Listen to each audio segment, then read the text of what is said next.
Hi, I'm Zibby Owens, and you're listening to Moms Don't Have Time to Read Books. This 30-minute podcast features a new author interviewed by me every single day, 365 days a year, for about 30 minutes. I am also the publisher for Zibby Books, which publishes 12 books a year in fiction and memoir. Our books are already out now. You can check it out on zibbybooks.com.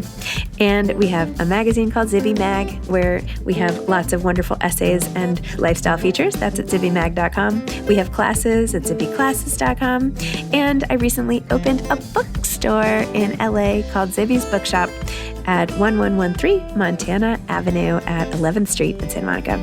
I hope that you are able to enjoy some of our other offerings. But this here podcast is the basis of all of it and started in 2018. And no matter what I do, this is basically my favorite thing. Enjoy.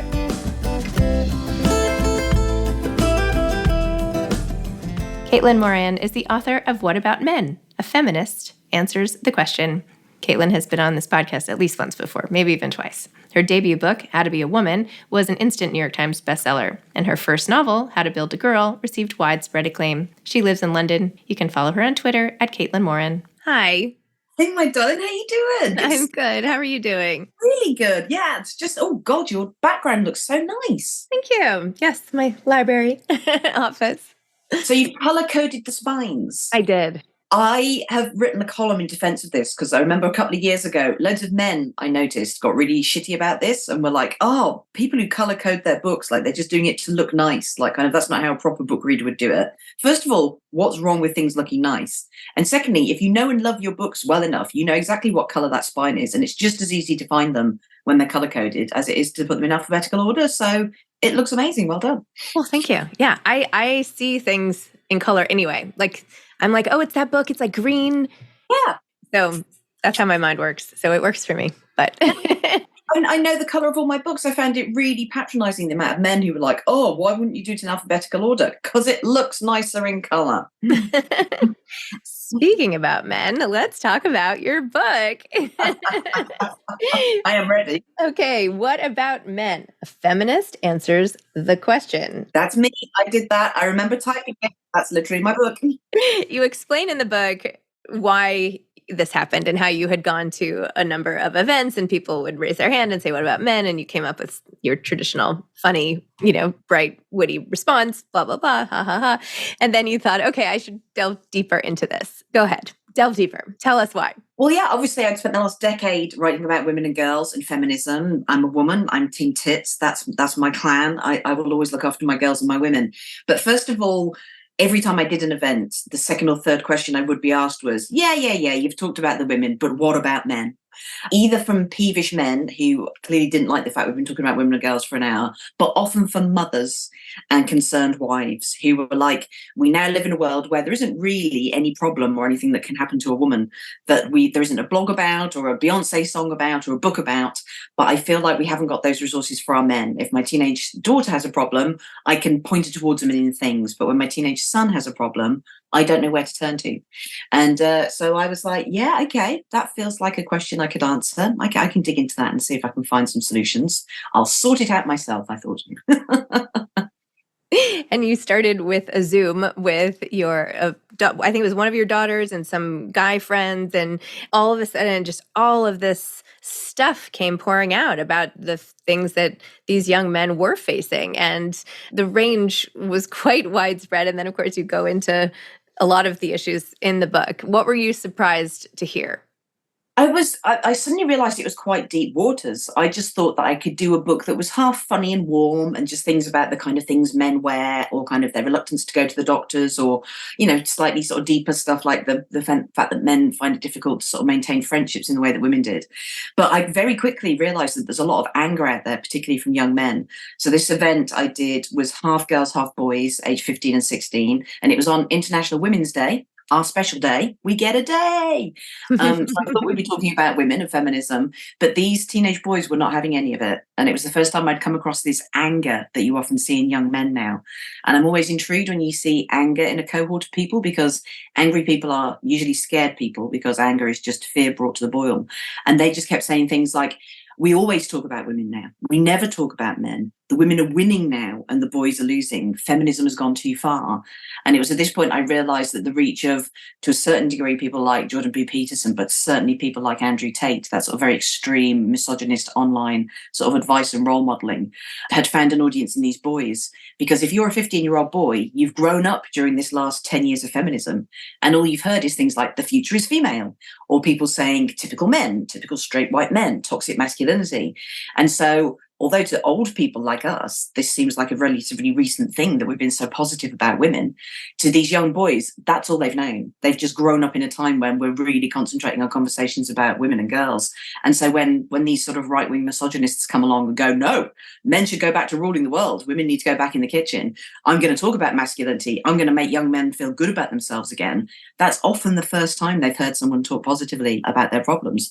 Obviously, I think that the solutions that these kind of guys aren't actually that useful, certainly not to women and neither to young men either. So I was like, we need there to be a book. We need to start a conversation that is more reasonable, more liberal, more progressive, and more about, seeing the humanity in each other, helping these boys who feel quite lost, talking about what's good about men, starting about the positive side of masculinity, and also exploring how I think there are often some sort of feminists who think, I've been accused of it when it was announced that I was doing this book. A lot of women were like, oh, you're going over to the boys' side now. You're not going to talk about women anymore. Like kind of, you've betrayed us.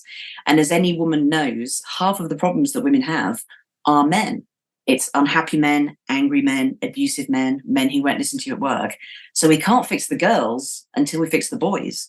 So, half of feminism's work is making sure that we have good, healthy, well-balanced, loving, secure young men, because that's one of the quickest ways to make sure that we've got happy, secure young women. And do you find that men are reading this book? Or is it more for women who love men and want to share it with them?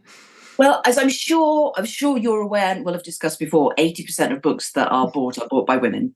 And also we're the people who like talking about humans and ourselves. Like if you go into any bookshop, there's a massive section for women covering every single stage of our lives, but there is no section called men. There is no men section in a bookshop. So the book is kind of written knowing that it probably will be women who will be interested in it and will buy it. So half the chapters are about problems that you might have found with your partner or your husband, and the other half are problems that you might have encountered in your teenage son or the young men in your life. And it's sort of, and the idea is, what I always like to do is volunteer myself as the person to start a difficult conversation. So if it's a conversation about pornography or loneliness or mental health or anything that might be quite tricky to start a conversation about, the idea is that you read one of my books, read the chapter about that, and then you can go, Caitlin says there's a problem with watching extreme online pornography in teenagers. Have you found that? And you get to blame me for starting the difficult conversation. Well, thank you for that. I appreciate it. It's my job. I love to start a difficult conversation. Where do you think that comes from? I think being the oldest of 8 children, and my parents were very shame-filled people. They just would never talk about, I think this was quite common in their generation. They just, anything to do with sex, but also emotions, mental health, physical health. We were all very fat, unhealthy children. So we were brought up in a house where you never acknowledged that you had a body. You were just like a brain in a jar. The idea of doing exercise or eating healthily was kind of seen as something that other people might do on another planet. So I think at a very early age, I was so aware of how the silence around these difficult conversations was driving all of my siblings crazy. And I was like, I'm going to be bold. I'm going to be the one that starts this conversation. What's the worst that could happen? When's the first time, and I know we've discussed this on past podcasts we have done together, but when did you decide that you could use your voice on a wider scale than just your siblings? Well, my parents decided to homeschool all of us. We didn't go to school and we were very poor. We were raised on welfare. And once you've been home educated for a couple of years and you're not going to do any exams and you're not going to have any qualifications, you're like, how will I earn money or ever leave this house, which is very crowded and quite depressing. And the only thing that I knew that I could do as a job was to write, because that's what Jo March does in Little Women. And that was my primary source of information about the outside world at that time. So I just started writing books when I was 13. And the first one was published when I was 16. And then I started sending pieces off to newspapers, hoping that I could get regular income from that. So by the time I was 18, I was a columnist on the Times of London, the newspaper, and just seeing the response that the things that I wrote had as a young working class woman there's not many of those on broadsheet newspapers. And so I was able to write about these things that no one else was really writing about. And straight away, the response from readers was like, oh, you made me feel normal, or I didn't think anyone else had noticed that, or this thing that I previously thought was a really awkward situation, the way you wrote about it made me feel relaxed about it, and I look at it differently. And that's a really addictive feeling, knowing that you've made someone you've never met laugh or change their mind or feel better about themselves. So that was the start of the addiction that I still have to this day.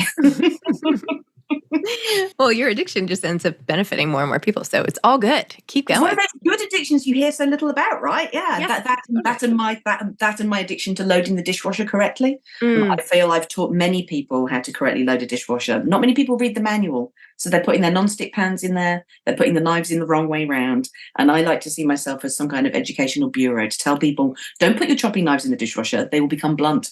You must wash them under the tap. I actually spent the weekend, so I hate washing knives in the sink, and so sometimes I just leave them on the side. I'll do all the pots and pans. I put them all, I hand washed like all of these, and then I left for the very last minute Sunday night the 3 knives that I had used this week, and finally I washed them. But I don't know, I have a block against it.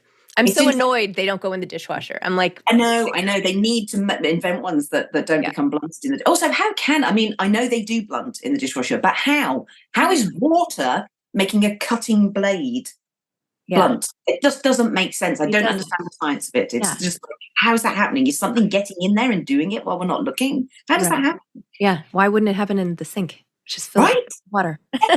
Surely when it's chopping, that's when it's getting blunt. When you put it under some water in the dishwasher, surely that's a rest period for it. I would have thought it would recuperate and become sharper again. Totally. I haven't really studied the science on this one. I'm going to have to take the Caitlin Moran dishwasher class next. I have no spatial relations. That is actually always a challenge. I'm like, I know these should all fit, but that's not how my brain works.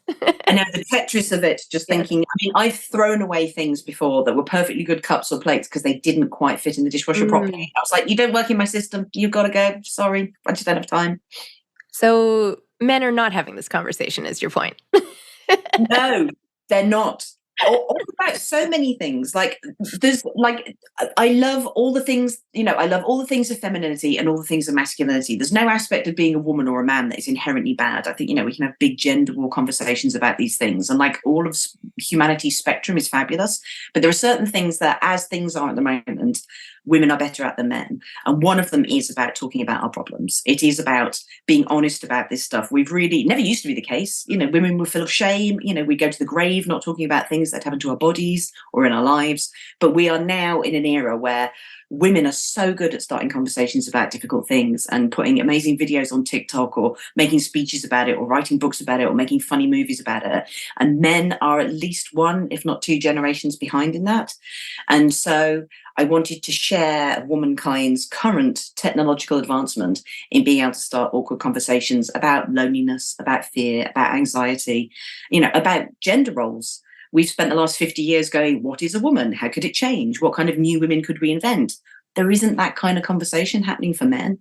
Women, teenage girls' bedroom walls are covered in all these new kinds of heroes. We're inventing new kinds of women every day, but there isn't quite that inventiveness yet for our young male role models. So I wanted to write something that I hoped would just make men go, oh, I'd like that. Maybe for younger men going, maybe this is why I'm angry with women. It's that I'm actually a bit envious of how positive young women are, how much support there is on social media when, if you're a big girl and you post a picture of yourself in your bikini with your rolls and your stretch marks, you'll have all your friends going, yes, queen, fire emoji, dancing girl emoji.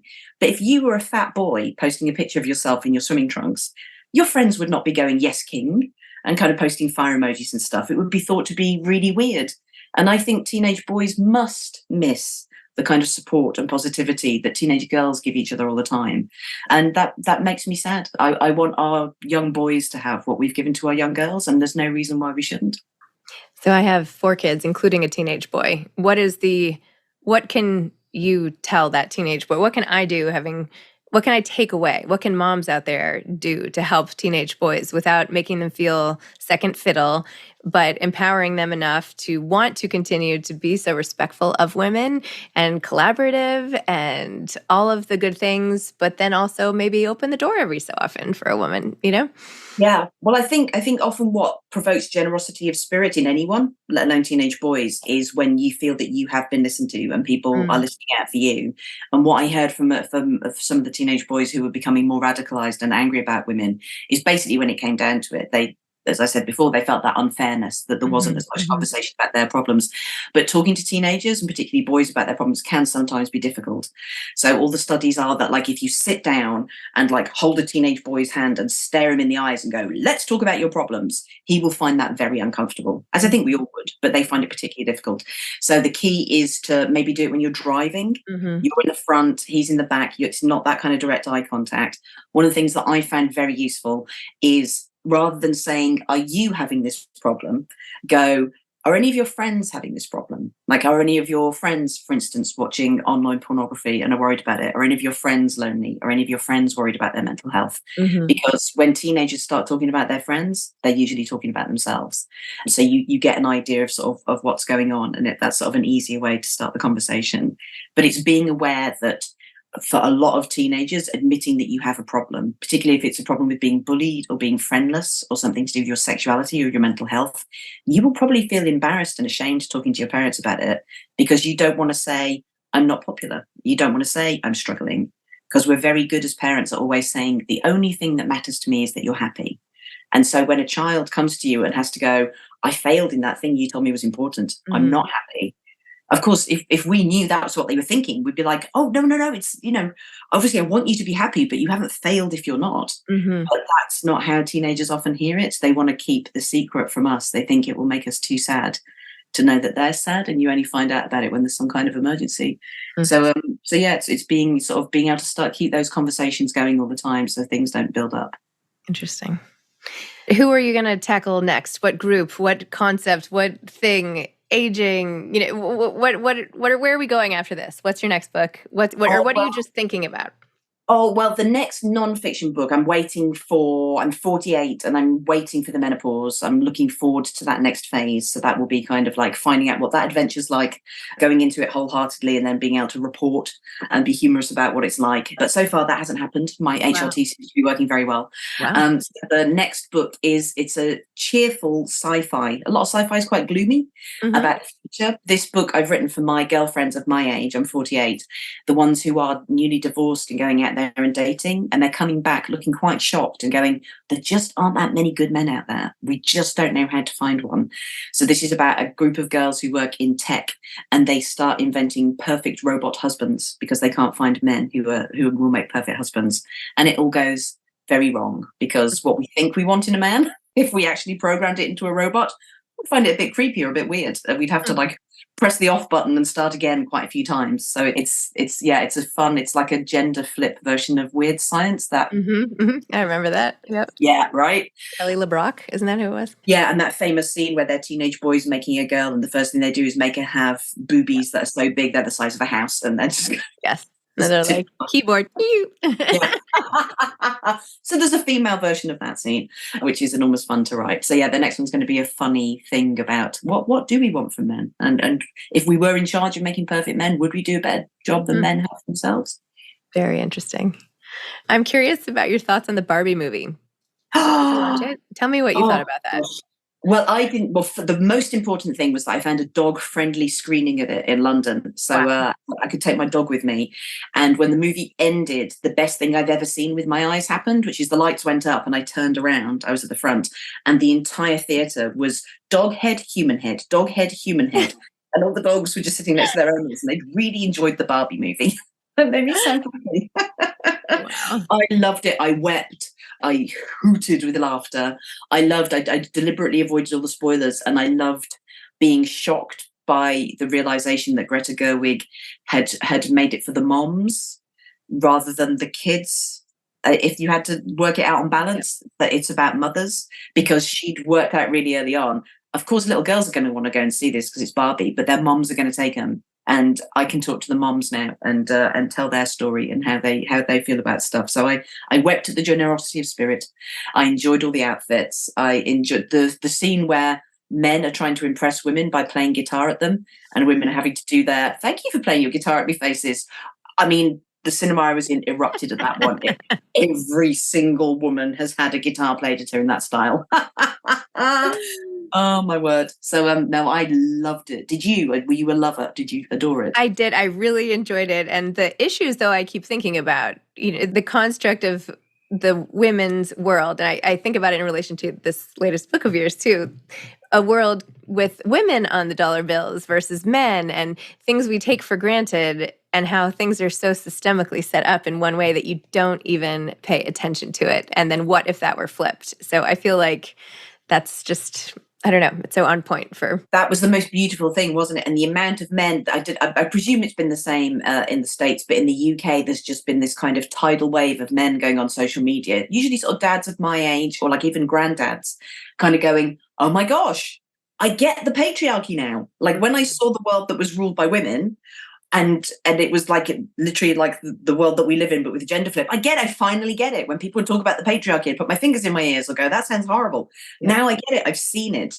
And I think that was the greatest genius of all. It's $1 billion movie that everybody went to see and love, that showed in the most fun way possible what it is that, crusty old feminists like you and I have been banging on for ages, going, it's literally a thing. Don't you see it? One of my feminist friends talks about your feminist glasses. She's like, when you first get into feminism, you put your glasses on and you see the world as it is. And after 30 seconds, you go, no, it hurts. It's too much. And you have to take them back off again. And then you sort of gradually build up being able to wear your feminist glasses for longer and longer and actually seeing the world as it is. And I just think the Barbie movie put everyone's feminist glasses on for the duration of that movie. And everyone finally saw these big concepts that we've spent nearly a century talking about, but in a movie with the ballet dance sequence in the middle of it with Ryan Gosling. That's perfection. It was perfection. So funny. America Ferrera's speech, by the way, that was my favorite. The speech at the end when she was like, oh my gosh. I was like, this is what I say. This is it. I can't take it all. Can't do it all. But anyway. I'm so sure that speech has been printed out and put on 1 million bedroom walls, because it's there in a nutshell, isn't it? Like, kind of like, you've got to be pretty, but not too pretty. You've got to be ambitious, but not too ambitious. It's like, yeah, that's it. There's a 1% sort of thing in the center of being a perfect woman. And if you stray on either side of that, you're going to get shot down by one side or the other. And that's the tightrope that Janelle Monáe sings about. That's where we live. I did not even consider printing that out, but I would like to read it again, to be honest with you. Because, it's, we're both writers, readers. Like I view, I can take it in even more with words. So I think I should read it. Maybe I could read it out loud, or we could include a link in this podcast or something. Yes, and I want to put it next to, because Chimamanda Ngozi Adichie did a similar speech a couple of years ago that Beyonce used on, I can't remember which song now, and I want to put those two side by side and just sort of have them as kind of companion pieces, because between Chimamanda and Greta Gerwig, that's the whole thing covered. Wow. She was just on this podcast. My guest host interviewed her. Yeah, I know. Oh my God, how was she? I worship. I didn't do it. I have a guest host. I have two guest hosts who occasionally, Alicia Fernandez Miranda, she lives in Scotland. But anyway, she did that interview and I was like, oh my God, I couldn't do the timing, or I don't know, something. But she said it was unbelievable, amazing. And I can't wait to listen to it. Oh, she's one of my absolute queens. I just think she's so gracious. She's so funny. She's so smart. She's just absolute perfection. So, oh my gosh, I feel like I'm kind of on the same screen that she would have been on, or something. I feel like I'm almost like I'm sitting in a chair that she sat in now. On this podcast, kind of wriggling around and enjoying being in like the remnants of her aura. That's very pleasing. Who else do you love reading? Even not for anything super important or mission driven, but just for fun? Or is there not such a thing? Or what do you like to read? Oh no, yeah. So I mean, my all-time goats are E. Nesbit, who wrote 5 Children in It and The Would-Be Goods. I don't know if they were ever big in the States, but they're kind of like turn of the century. They're always about kids who don't have mothers, and they're just very, very funny books. And in one of them, she has one of the all-time great narrative machines, in that it's an unreliable narrator. It's in the first person, and it's one of 5 children, and the narrator's going, these are the 5 children. There is Oswald, there is Alice, there are whatever. I'm not going to tell you which one of us it is that is telling this story. And then within the next page, they're going, and Oswald was very noble, but didn't want to say anything about it. Or it was Oswald's idea, but he didn't want to make a point of it. Or Oswald was extraordinarily clever in this moment and saved the day. And he thinks that he's being subtle about being the narrator, and he's not. And it's just constant comic perfection. Virginia Woolf, I increasingly think I don't want to read anything other than Virginia Woolf. But then I'll also just read every bonkbuster going, what else? Tomorrow and Tomorrow and Tomorrow, I adored, as everyone in the world has adored, and gave it to my kids. And it was one of the first books they've read in 10 years that they really enjoyed. So I read everything, really. Like I'm really lucky. I'm a speed reader, so I can read a book in a day pretty much. So I just sort of hoover up everything. Yeah, I even enjoy reading things that are awful, so I can just sort of read out loud sentences that I think are quite poor and go, that's slipshod. That metaphor doesn't actually make sense if you look at it. That's very poor. Oh my gosh, you're so funny. Tell me about this purple streak in your hair, which I am only now realizing is purple because I keep looking in your eyes, but it's very cool. Yep. Yes, it shouldn't be. Like, so when you use a toner, so I've got grey that kind of goes yellowy, so I always use a toner on it, but there's a kind of toner roulette. The bottles never really tell you what's inside, I don't think correctly, so it's always a bit of a kind of, whoa! And I always dye my hair last thing at night. So when I wake up in the morning, it's like you walk over to the mirror and you're like, what hair have I been given overnight? And this is slightly more purple than I would have wanted, I have to say. I'm going to rock it, but it was supposed to be more kind of icy blue. So it's going quite well with this jumper. It really is. Yeah. I thought it was I'm going to style it out, make it look like, as with everything in life, if you make a mistake, you simply have to walk around as if you meant to do it on purpose. So that's what I'm doing now. I'm trying to make it look like I chose this hair color, but between you and me, it was supposed to be grey. Well, it looks very cool. Very cool. What advice do you have for aspiring authors? Don't go on a writing course. Don't read anything about writing. Don't take any lessons in writing, because until very, very recently, no writer in the history of the universe had done that. Like, how you learn to write is by reading. It's like a digestive system. You eat up the books that you love and only read books that you love, unless you particularly enjoy being like me and reading a book for hateful reasons and being scathing about how bad the metaphors are. But just only read things that you love. If you get bored with them halfway through, you don't have to finish it. And then after you've read 10 things that you absolutely adore, you'll feel your fingers itching and you want to go and play the game. That's what all writers are doing. They're writing these books and sort of throwing a ball up in the air and going, you catch it. What would you do with this story? What would you do with this idea? Like, come and join in. And I sometimes think that sort of when we do classes and stuff, you're just made to, it's like dissecting an animal or a baby and then sort of expecting it to jump off the table and run off and sort of have fun again. Like, I don't really believe in picking books apart. You should just be writing because you're so excited about writing. Obviously, if classes work for you, that's great. And if it's work for you, totally do it. But I know so many people who get dispirited when they do these classes and they're like, there's all these rules you've got to bear in mind. And, you're supposed to use this kind of word at this point in a sentence and you've got to do this kind of structure. We know what stories are like. And if you can talk, you can write. And if you can read a book and enjoy it, then you could write a book and the kind of book that you would enjoy. And I just don't think it needs to be as hard or as arduous as a lot of people make out. It should just be the most joy in the world. So don't do anything. And the biggest thing is, a lot of people go, oh yeah, this chapter's really difficult. Like, this chapter's taking me 6 months to write. I'm just going to keep on plowing through it and working really hard. If that chapter's not working, don't bother writing that chapter. Take the story where it is, and then all you need to do in the next chapter is go, anyway, that was 3 months ago. Some stuff happened. It was all really boring. I'm going to get back into the fun bit now. Like, you don't have to write the boring bits. You don't have to write the bits that are difficult. Just do all the fun bits instead. Love it. Amazing. Caitlin, thank you so much. Thanks for coming back on Moms Don't Have Time to Read Books. Thanks for our discussion about men and everything else. So thanks. Oh, gosh, my absolute pleasure. This is my happy place. Thank you so much for having me, darling. Anytime. Thank you. Bye-bye. Bye-bye. Thanks for listening to this episode of Moms Don't Have Time to Read Books. Don't forget to follow me on Instagram at Zibby Owens and at Moms Don't Have Time to Read Books.